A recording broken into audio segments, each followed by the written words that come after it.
तरीच मी तुम्हाला सांगत होते, नका घेऊ तिला या घरात, मरू देत तिला तिच्या कर्मानं. पण तुम्ही माझं ऐकाल तर शपथ. बहिणीची कळकळ करत बसलात. आता जे परिणाम येतील ते बघायला तयार राहा. काय झालं? अहो, काय झालंय म्हणून काय विचारतात? काय झालं नाहीये ते विचारा.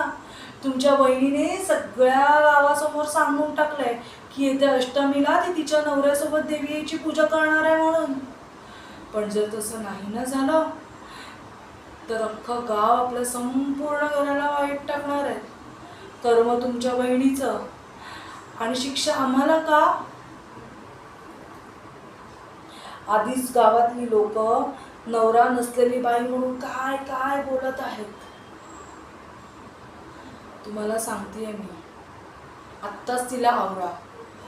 थांबवा हे सगळं.